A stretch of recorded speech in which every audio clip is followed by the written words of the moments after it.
नमस्कार साथियों, मैं हूं राहुल और आप देख रहे हैं आपका अपना यूट्यूब चैनल स्टूडेंट साथी। आज हम लोग जो हैं बिहार विशेष के 50 वस्तुनिष्ठ प्रश्नों का उत्तर के साथ देखेंगे और डिटेल्ड एनालिसिस के साथ देखेंगे।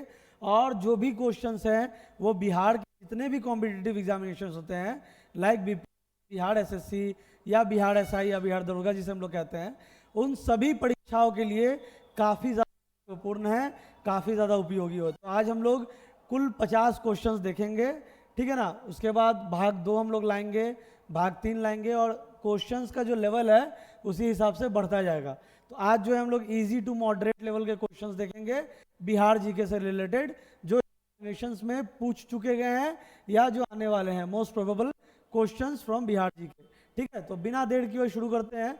आप देख सकते हो बिहार एक झलक आपको यहाँ पे दिख रहा होगा।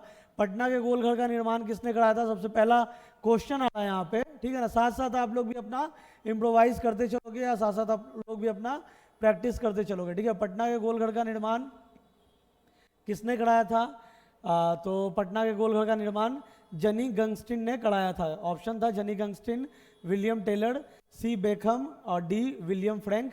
तो जनी हंगस्टिन ने इसका निर्माण करवाया था, ठीक है। जनी हंगस्टिन ने इसका निर्माण करवाया था। और ये क्या था आपका गोलघर, क्या था? तो गोलघर जो था, गोलघर था जो वो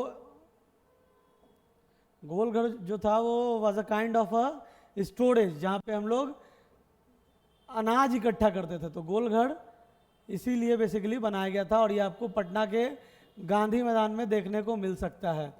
ये एक काफ़ी प्रोमिनेंट मॉन्यूमेंट भी कहा जा सकता है जो कि बिहार का है, पटना में है, गांधी मैदान के आसपास, गांधी मैदान के पास ये आपको देखने को मिल जाएगा गोलघर। ये एक तरीके का क्या था, अनाज घर था, ठीक है ना। गोलघर एक तरीके का अनाज घर था। उसका निर्माण किसने करवाया था? जनी गंगस्टिन ने करवाया था इसका निर्माण। उसके बाद आते हैं अगले क्वेश्चन पे, आते हैं हम लोग, मूव करते हैं। बिहार में मानसून कब आता है? तो बिहार में आप जानते हो कि बिहार में अगर हो तो बिहार में तो हमेशा बाहर ही रहता है, ठीक है। तो बिहार में आप देख सकते हो कि जो भी मौसम होते हैं हम सब मौसम का आनंद लेते हैं, ठीक है ना। और दूसरे क्षेत्रों वाले जो भी लोग हैं, जो भी नागरिक है भारत के, उनसे ज़्यादा आनंद हम लोग लेते हैं सभी मौसमों का। तो बिहार में मानसून कब आता है साथियों? तो बिहार में मानसून जो है वो 9 से 10 जून और अप्रैल में ग्रीष्म ऋतु का आरंभ होता है, जो जुलाई के मध्य तक रहता है। और जुलाई अगस्त में वर्षा ऋतु का आगमन होता है, जिसका अवसान अक्टूबर में होने के साथ ही ऋतु चक्र खत्म हो जाता है। मतलब अक्टूबर तक आपका ये मानसून चलता है और ये आपके 9 से 10 जून तक ये जो है मानसून का आगमन हो चुका होता है। और ये चलता है कब तक, अगर सवाल आए तो अक्टूबर तक हम लोग बेसिकली देखते हैं कि बिहार में मानसून रहता है। Moving on to the next question, Buddha की प्राचीन मूर्ति किस स्थान पर प्राप्त हुई है? तो बुद्ध की जो प्राचीन मूर्ति है किस स्थान पर प्राप्त हुई है? ऑप्शन ए आपको कह रहा है पाटलिपुत्र, बी कह रहा है बक्सर, सी है बोध गया, डी है नालंदा। तो करेक्ट आंसर होगा बोध गया, क्योंकि बोध गया एक काफ़ी पवित्र स्थल है बुद्धिज्म के लिए। तो वो जो मूर्ति है, बुद्ध की प्राचीन मूर्ति जो है वो आपके बोध गया से प्राप्त हुई है। मौर्य काल के इतिहास के मुख्य साक्ष्य कहाँ से प्राप्त हुए? तो जो मौर्यकालीन इतिहास था, काफ़ी जो हमारा जो हेरिटेज था, काफ़ी उसके बारे में चर्चा होती है, सवालों में भी आते हैं, काफ़ी ज़्यादा एग्जामिनेशंस में भी पूछे जाते हैं डायरेक्ट क्वेश्चंस मौर्य उत्तर काल से या मौर्य काल से, जैसा कि हम लोगों ने देखा है। तो यहाँ पे सवाल आपसे पूछ रहा है कि मौर्य काल के इतिहास के मुख्य साक्ष्य कहाँ से प्राप्त हुए हैं? क्या पटना, राजगीर से, पटना से, कुम्हरार से, गया से? तो ये आपका कुम्हरार से इसके मुख्य साक्ष्य प्राप्त हुए हैं मौर्य काल के। बिहार में आने वाला पहला विदेशी कौन था? तो बिहार में आने वाला पहला विदेशी कौन था? यहाँ पे आप ऑप्शंस देख रहे हो तो बहुत सारे ऑप्शन है, 4। यहाँ पे आपको चारों ऑप्शंस में आप अलग अलग नाम देख रहे होंगे, वेनसांग, फायान, मेगास्थनीज या इत्सिंग। तो करेक्ट आंसर होगा इसका मेगास्थनीज। पहली बार बिहार में आने वाला कोई विदेशी मेगास्थनीज था। और मेगास्थनीज क्या था? तो एक ग्रीक हिस्टोरियन था, इतिहासकार था, ग्रीक हिस्टोरियन था या ग्रीक इतिहासकार कहा जा सकता है। इतिहासों में इसे इतिहासकार के नाम से ही जाना जाता है। और इसको सेल्यूकस निकेटर के राजदूत के नाम से भी जाना। ये सेल्यूकस निकेटर के बेसिकली राजदूत थे, एम्बेसडर ऑफ सेल्यूकस निकेटर। ये सेल्यूकस निकेटर के राजदूत थे, ठीक है। आगे बढ़ते हैं। इब्न बतूता किसके काल में भारत आया? तो ऑप्शन है आपका यहाँ पे 4। ए फिरोज शाह तुगलक, बी है बलबन, सी है मोहम्मद बिन तुगलक, डी है कुतुबुद्दीन ऐबक।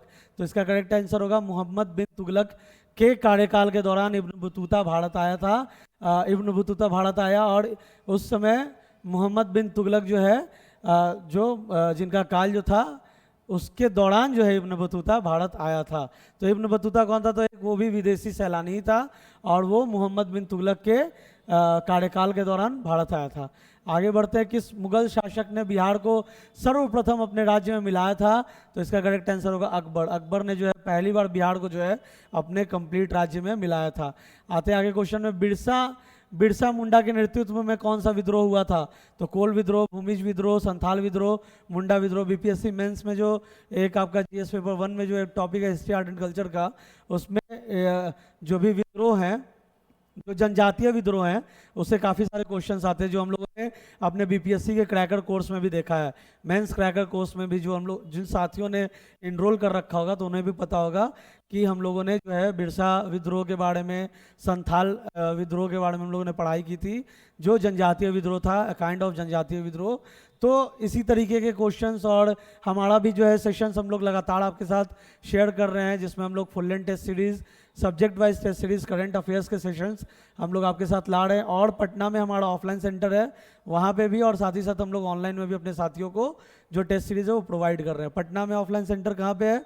तो पटना यूनिवर्सिटी गेट के ठीक सामने, पटना यूनिवर्सिटी गेट के ठीक सामने आपका रमनाउट कॉर्नर, और उसी के पास आपका स्टूडेंट साथी का बोर्ड लगा हुआ दिख जाएगा। ठीक है ना। तो बिरसा मुंडा के बारे में हम लोगों ने हिस्ट्री आर्ट एंड कल्चर में पढ़ा था। तो बिरसा मुंडा के नेतृत्व में कौन सा विद्रोह हुआ था?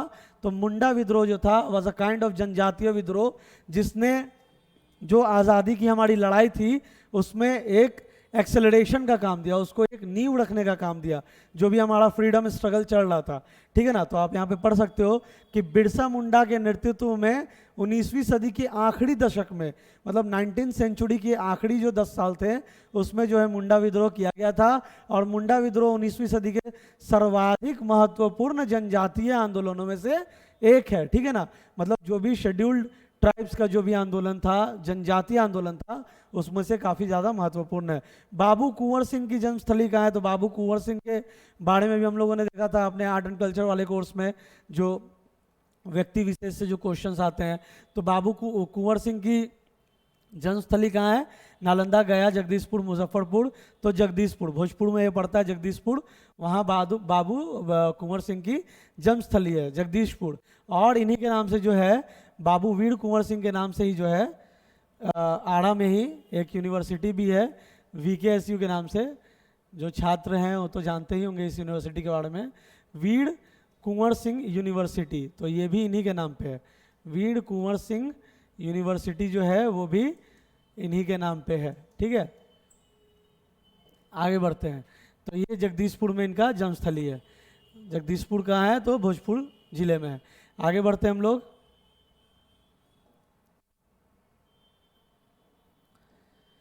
आगे बढ़ते हैं। बिहार में स्वराज दल का गठन कब हुआ था? तो बिहार में जो स्वराज दल, स्वराज पार्टी थी, उसका गठन 1923 ईस्वी में हुआ था।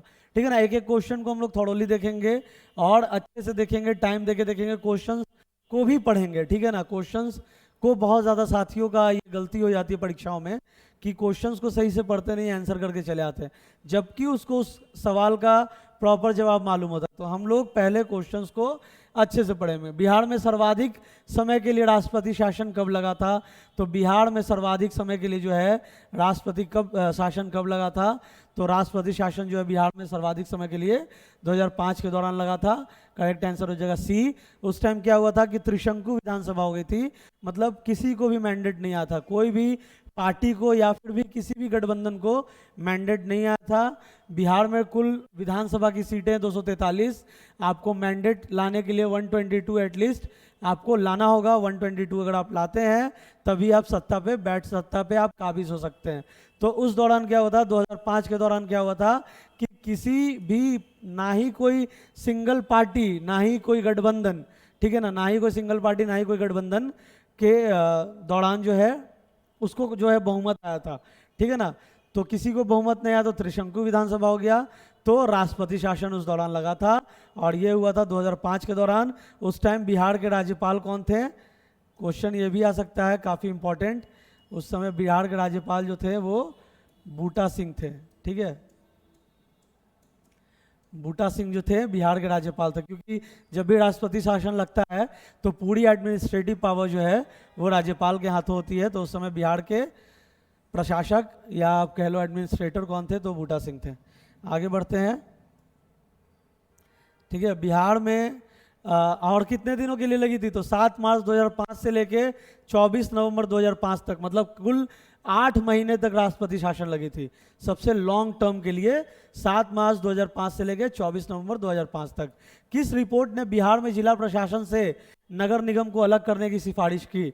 तो मतलब जो नगर निगम था उसको डिस्ट्रिक्ट एडमिनिस्ट्रेशन से अलग करने की किस रिपोर्ट ने सिफारिश की? तो Morley Minto report 1909, Montagu Chelmsford report 1919, Simon commission report 1927 और कैबिनेट मिशन रिपोर्ट 1909। तो इसका करेक्ट आंसर होगा मांटेग्यू चेम्सफोर्ड रिपोर्ट 1919 जो था उसने जो है पहली बार बिहार में नगर निगम को जिला प्रशासन से अलग करने की सिफारिश की थी। Most important question in Bihar relevance, ठीक है ना। तो एक एक क्वेश्चन को हम लोग देखेंगे प्रॉपरली। प्रसिद्ध इतिहासकार ऐतिहासिक स्थल चौसा बिहार के किस जिले में है? तो हम सब जानते हैं कि जो है चौसा वो बिहार के बक्सर जिले में पड़ता है।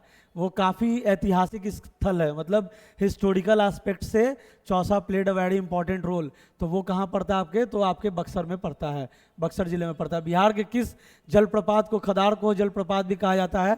तो एक दूसरा नाम भी है, तो वो है दुर्गावती जलप्रपात। दुर्गावती जलप्रपात को जो है खदार को या खदार को जलप्रपात को जो है दुर्गावती जलप्रपात के नाम से जाना जाता है। बिहार क्षेत्र की चर्चा सर्वप्रथम किस में मिलती है? तो बिहार क्षेत्र की जो चर्चा है किस लिपि में मिलती है? किस लिपि में मिलती है बिहार क्षेत्र की चर्चा?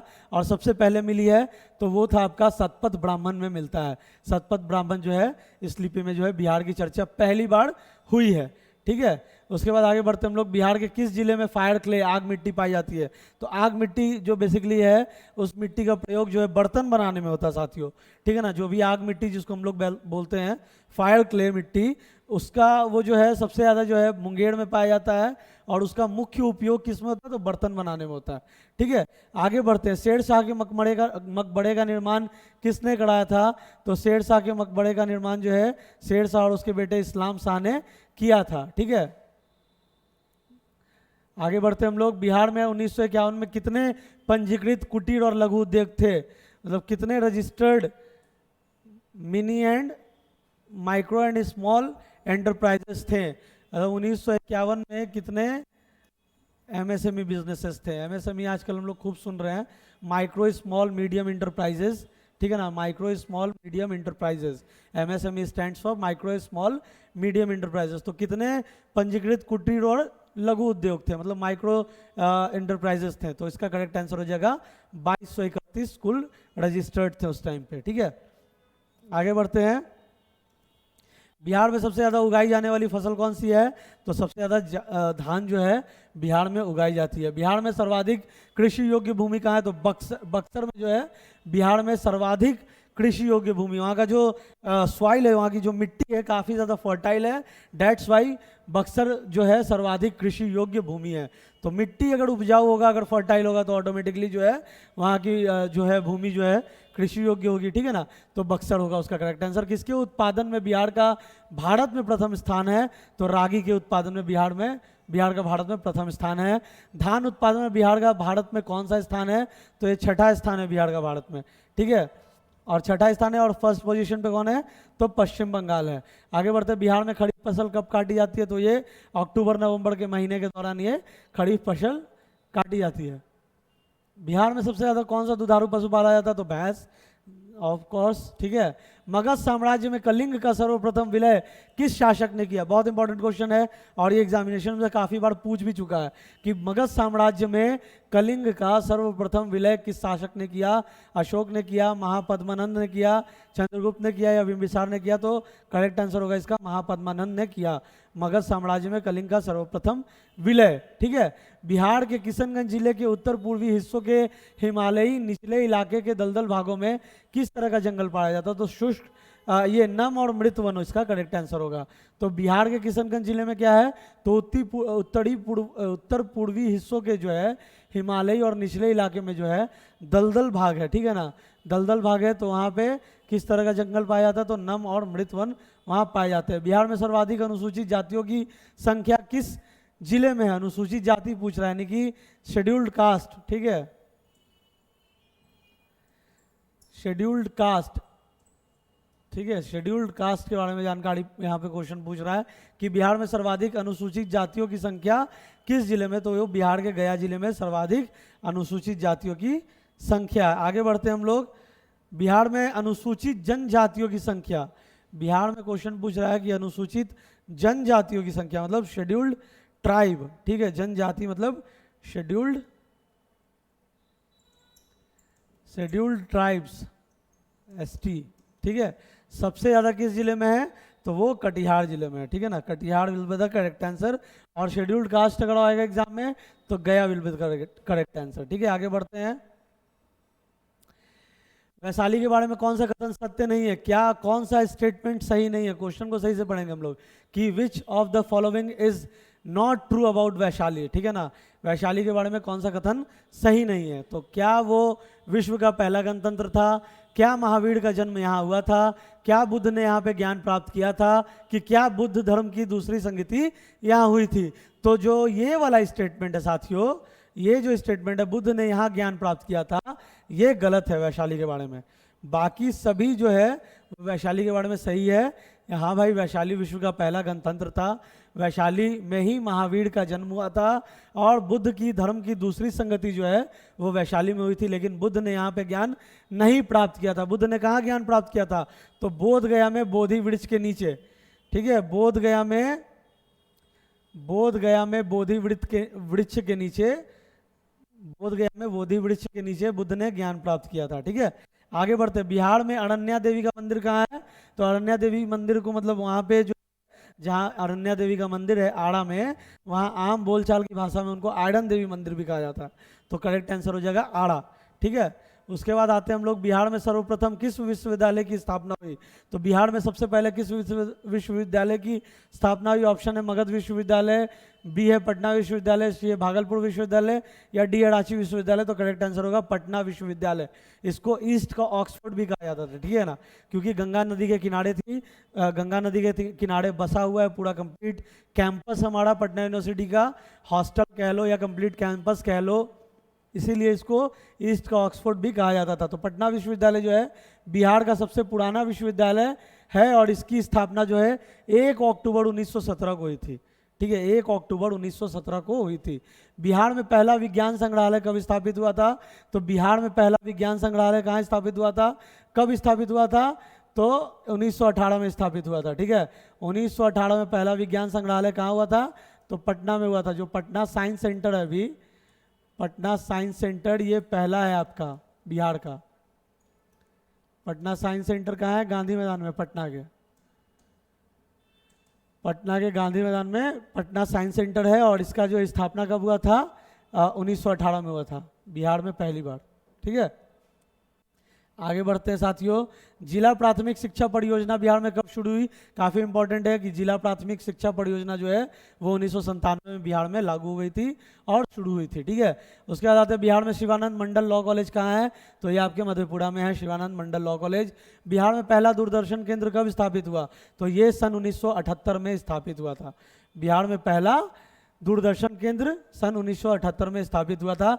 निम्नलिखित में बिहार में कहाँ दूरदर्शन केंद्र नहीं है, तो ऑप्शन है पटना, सिवान, कटिहार, मुजफ्फरपुर, तो करेक्ट आंसर होगा सिवान। सिवान में दूरदर्शन का केंद्र नहीं है, पटना में है, कटिहार में है, मुजफ्फरपुर में है, बट सिवान में जो है कहीं पे भी दूरदर्शन का केंद्र नहीं है। आगे बढ़ते हैं, गया संग्रहालय कब तैयार हुआ था, तो सन 1970 ईस्वी में जो है गया म्यूजियम, गया संग्रहालय शुरू हुआ था। बिहार आधिकारिक भाषा विभाग द्वारा दिए गए पुरस्कारों में से कौन सा पुरस्कार नहीं है, बिहार ऑफिशियल लैंग्वेज डिपार्टमेंट, ये काफी इंपॉर्टेंट क्वेश्चन है, साढ़े के साढ़े इंपॉर्टेंट क्वेश्चन है, ठीक है ना। और बिहार ऑफिशियल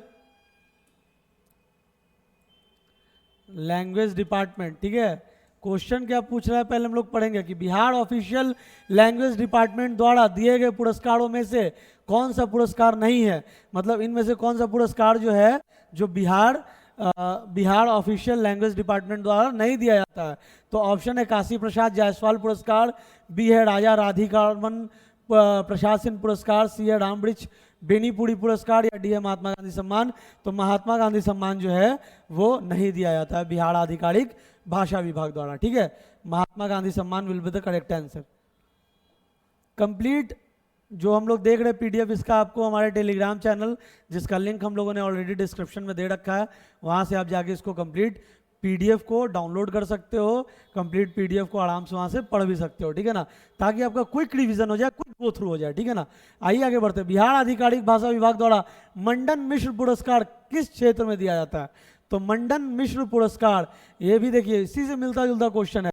हम लोग क्वेश्चन उसी तरीके से बनाते हैं साथियों कि अगर कोई भी एग्जाम दे रहे हो, अगर आप बीपीएससी का दे रहे हो या बिहार एसएससी का दे रहे हो या बिहार एसआई का दे रहे हो, तो जो आयोग क्वेश्चन बनाता है अगर वो इम्प्रोवाइज भी करता है अपने क्वेश्चंस को, तो वो भी आप आराम से टैकल कर सको। तो यहाँ पे आप देख सकते हो कि बिहार आधिकारिक भाषा विभाग द्वारा एक दूसरा क्वेश्चन हम लोगों ने डाला कि मंडन मिश्र पुरस्कार, मतलब मंडन मिश्र पुरस्कार जो है वो बिहार आधिकारिक भाषा विभाग द्वारा दिया जाता है। पहला पॉइंट यहीं पे क्लियर हो गया कि मंडन मिश्र पुरस्कार बिहार आधिकारिक भाषा द्वारा दिया जाता है। और किस क्षेत्र में दिया जाता है? तो धर्म और दर्शन शास्त्र के क्षेत्र में दिया जाता है, मतलब रिलीजन एंड फिलॉसफी, ठीक है, रिलीजन एंड फिलॉसफी, यानी धर्म और दर्शन शास्त्र के क्षेत्र से जुड़े जो भी लोग अच्छा काम कर रहे हैं उनको मंडन मिश्र पुरस्कार दिया जाता है। किसके द्वारा? तो बिहार आधिकारिक भाषा विभाग द्वारा, बिहार आधिकारिक भाषा विभाग द्वारा, ठीक है। आगे बढ़ते हैं, moving on to the next question. आगे हम लोग बढ़ रहे हैं धीरे धीरे। रामधारी सिंह दिनकर को उनकी कृति उर्वशी के लिए ज्ञानपीठ पुरस्कार कब मिला? तो देखो यहाँ से आप 3-4 क्वेश्चन आराम से कर लोगे कि रामधारी सिंह दिनकर जी जो थे, रामधारी सिंह दिनकर जो थे महान लेखक और कवि रामधारी सिंह दिनकर, हिंदी साहित्य में इनका बहुत अहम योगदान रहा है, हिंदी साहित्य के क्षेत्र में, और महान लेखक और महान कवि। तो रामधारी सिंह दिनकर को उनकी कृति किसके लिए उनको ज्ञानपीठ पुरस्कार मिला? यहाँ पे 2-3 क्वेश्चन में भी आपका कॉन्सेप्ट क्लियर होगा कि रामधारी सिंह दिनकर को किस कृति के लिए ज्ञानपीठ पुरस्कार मिला। तो ऑप्शन अगर उर्वशी रहेगा तो उसको मार के चले आना, एकदम करेक्ट आंसर होगा, ठीक है।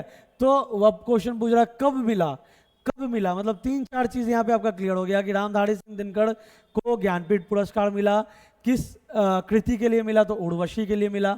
और कब मिला? तो 1972 ईस्वी में मिला, ठीक है। उनकी कृति उर्वशी के लिए ज्ञानपीठ पुरस्कार मिला, ठीक है। आगे बढ़ते हम लोग। पूर्वी चंपारण जिले में केसरिया नामक स्थान से निम्नलिखित में से किस धर्म से संबंधित पुरातात्विक साक्ष्य प्राप्त हुए हैं? ठीक है, केसरिया तेरा इश्क है प्यार मत करने लगा, ठीक है। पूर्वी चंपारण यानी कि ईस्ट चंपारण,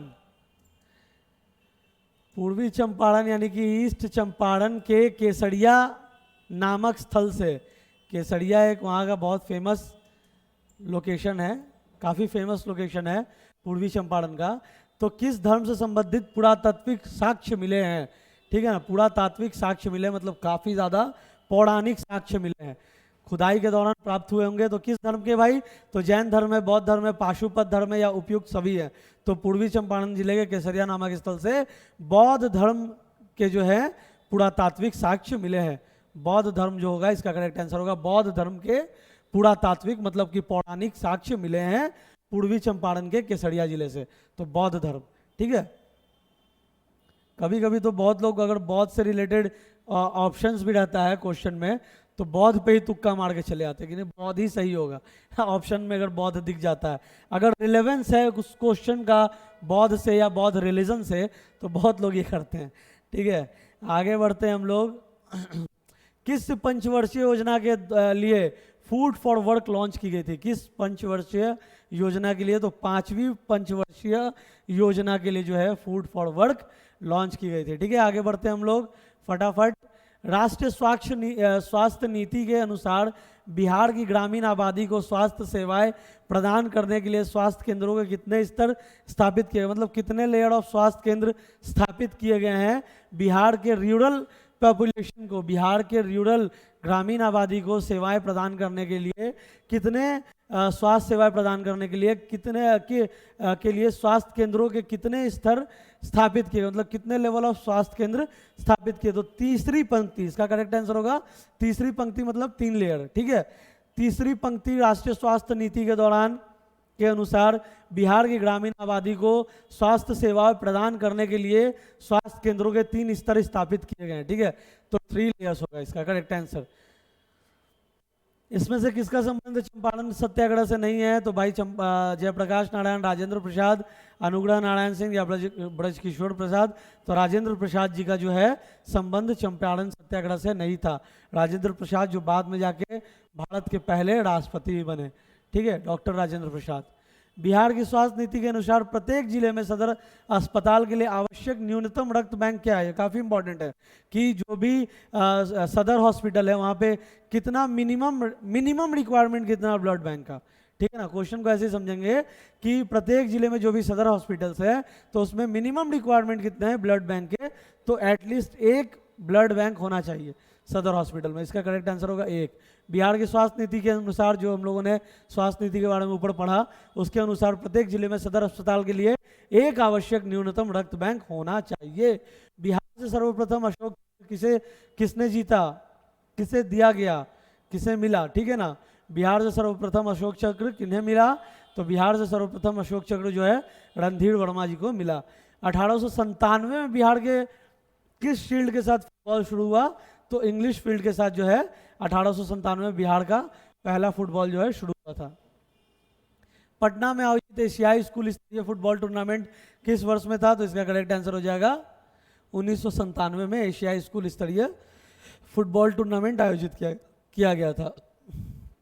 लोकनायक जयप्रकाश नारायण ने संपूर्ण क्रांति का आह्वान कब किया था? तो लोकनायक जयप्रकाश नारायण ने जो है 5 जून 1974 को संपूर्ण क्रांति का आह्वान किया था।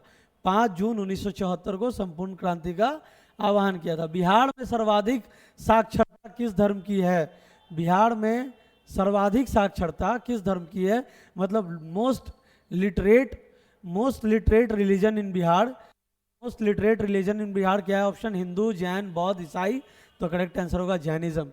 जैन धर्म को जो लोग फॉलो करते हैं उनका लिटरेसी रेट बहुत हाई है बिहार में।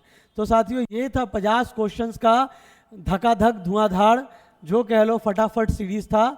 आगे वाले भाग में हम लोग 50 और क्वेश्चंस देखेंगे बिहार के संदर्भ में और वैसे क्वेश्चंस देखेंगे जो आपके बिहार के जितने भी परीक्षाएं होते हैं उसके लिए काफ़ी उपयोगी हो आपके, ठीक है।